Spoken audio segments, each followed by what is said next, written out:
मुझे बताया जा रहा है कि दुष्यंत दवे जो वरिष्ठ वकील हैं सुप्रीम कोर्ट के, हमारे साथ जुड़ गए।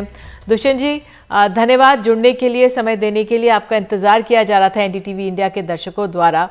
मैं आपसे पूछना चाहती हूँ, अवैध अतिक्रमण हटाना एक बात है, लेकिन जहां कागजात वालों के गिराए गए, गरीब रेहड़ियों वालों के, और 2 हफ्ते का समय मिल गया है, आप लोग पहुंचे हैं, कानून क्या कहता है? देखिए, कानून बहुत क्लियर है। एक तो कि एमसीडी एक्ट जो म्युनिसिपल कॉर्पोरेशन ऑफ दिल्ली का कानून है, उसमें धारा 343 के हिसाब से आप किसी का भी अनऑथोराइज कंस्ट्रक्शन या इंक्रोचमेंट नोटिस दिए बिना रिमूव नहीं कर सकते। उनको नोटिस देनी पड़ती है, और अगर आप उस कंक्लूजन पर भी आए कि हाँ ये इलीगल है, तो भी आपको 5 या 15 दिन का समय देना पड़ता है उसको रिमूव करने के लिए। पहले उसके बाद उनको अपील जाने का हक है, अपील पर जा सकते हैं। तो ये बहुत ही डायरेक्ट प्रोविजंस है। बिसाइड्स दिल्ली में ये समस्या इतनी गहरी है कि पार्लियामेंट को उसमें आना पड़ा है। पार्लियामेंट ने एक कानून पास करके एक जनरल इंजंक्शन ऑर्डर दिया हुआ है। ये कानून है 2011 का, national capital territory of Delhi law special provisions act of 2011, जिसके दौरान, और उसका अमेंडमेंट 2021 में भारतीय जनता पार्टी सरकार लाई है, जिसमें पार्लियामेंट ने बोला है कि कोई भी एनक्रोचमेंट पूरे दिल्ली में उसको 2023 दिसंबर तक हटाया नहीं जाएगा, क्योंकि पार्लियामेंट और सरकार और टाउन प्लानर्स सब सोच रहे हैं कि इस समस्या को किस तरह से हल किया जाए। लोगों की ये जो तकलीफ है, गरीब लोगों की खास करके और मिडिल क्लास लोगों की, उसको समस्या को कैसे सुलझाया जाए। अगर पार्लियामेंट ये कहता है तो मेरे ख्याल से म्युनिसिपल कमिश्नर या पुलिस कमिश्नर साहब को यह हक नहीं बनता है कि ये अपने कानून अपने हाथ में ले ले और ऐसा एक वायलेंस लोगों को पर जारी कर दे जो हमारे देश के लिए, हमारे कॉन्स्टिट्यूशन के लिए, हमारी डेमोक्रेसी के लिए अच्छा नहीं। सर, ये नोटिस पे बहुत सवाल उठे हैं। कई जगह कहा गया कि नोटिस दिए गए, कहीं कहा गया कि जरूरी नहीं है। आज हमारी सहयोगी गई हुई थी तो हमने दीवार पे बहुत नोटिस भी देखे हैं। ये कितना बड़ा लूपहोल होगा इस पूरे मामले में? देखिए, अगर नोटिस दी गई है तो नोटिस लाखों में दी गई होगी, बट नोटिस के बावजूद भी पार्लियामेंट ने बोला है कि आप नहीं कर सकते। नोटिस का कोई मायना नहीं है।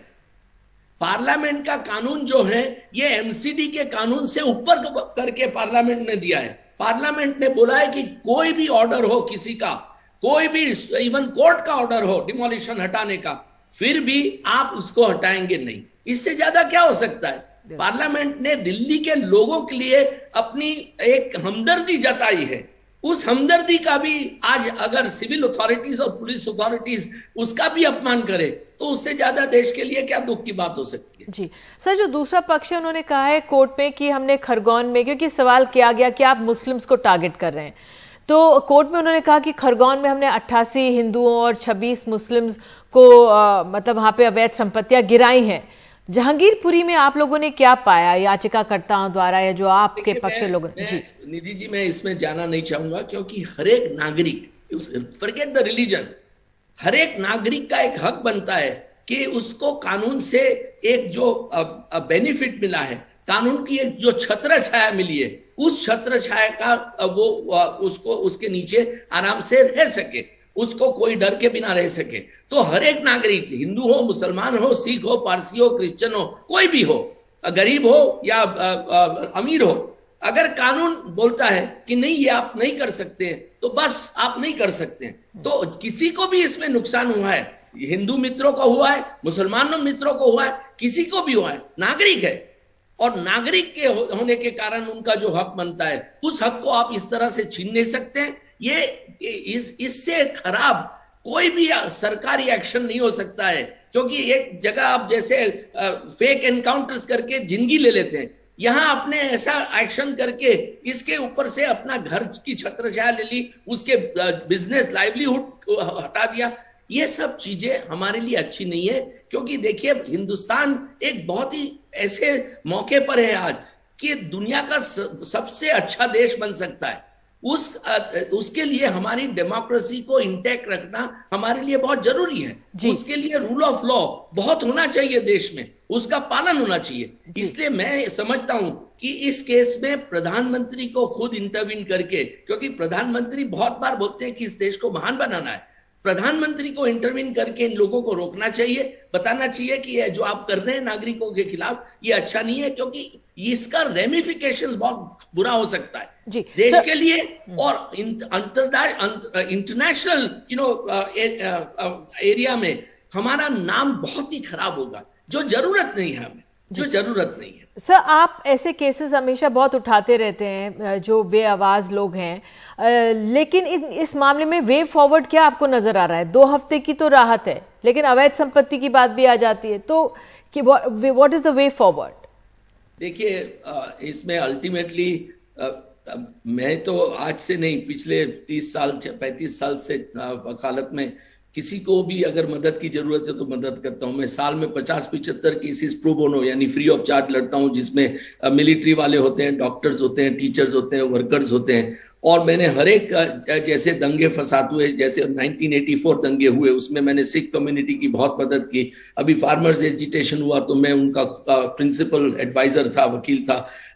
2002 के राइट्स में भी, मैनी एनकाउंटर केसेस में भी मैं, और कभी भी जहां जहां नेचुरल कैलामिटी हुई, जैसे अर्थक्वेक हुआ कच्छ में, सुनामी हुई, चेन्नई में फ्लड्स हुआ, असम में फ्लड्स हुआ, उत्तराखंड में फ्लड हुआ, कोई भी ऐसी आती है देश पर आपत्ति तो मैं आगे बढ़ता हूं मदद करने के लिए। यहां तक कि कोविड आया तो प्राइम मिनिस्टर रिलीफ फंड में भी मैंने बहुत जबरदस्त अमाउंट दिया। हालांकि मैं प्रधानमंत्री के साथ बहुत बार सहमत नहीं होता हूं, बट मैं एक प्रधानमंत्री होने के कारण उनका खूब आदर करता हूं।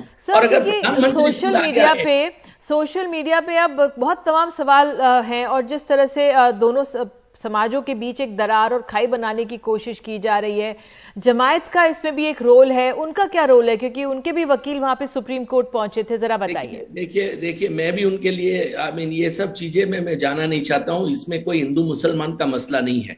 हमारा कॉन्स्टिट्यूशन में एक बहुत सुंदर प्रियम्बल में वर्ड्स है, फ्रेटर्निटी, और ये जो फ्रेटर्निटी है वो हमें मेंटेन करनी है समाज में, देश में। और अगर ये नहीं रहेगी, प्रधानमंत्री खुद बोले अभी कि यूनिटी बहुत इंपॉर्टेंट है देश में, तो यूनिटी होनी चाहिए। ये मामला कोई धर्म का नहीं है, इसमें आप धर्म को मत जोड़िए। इसमें constitutional rights, basic human rights की बात करिए, और हर एक नागरिक का एक हक बनता है कि उसको ये बेसिक कॉन्स्टिट्यूशनल और ह्यूमन राइट्स मिले और वो कभी छीने नहीं जाए। Thank you so much. बिल्कुल, धन्यवाद, नमस्कार, बहुत बहुत धन्यवाद। तो संवैधानिक अधिकार है लोगों का, और उनको न्याय मिले और कानून का डर ना हो, कानून उनका मददगार हो, ये अपने आप में हम सबकी कोशिश होनी चाहिए।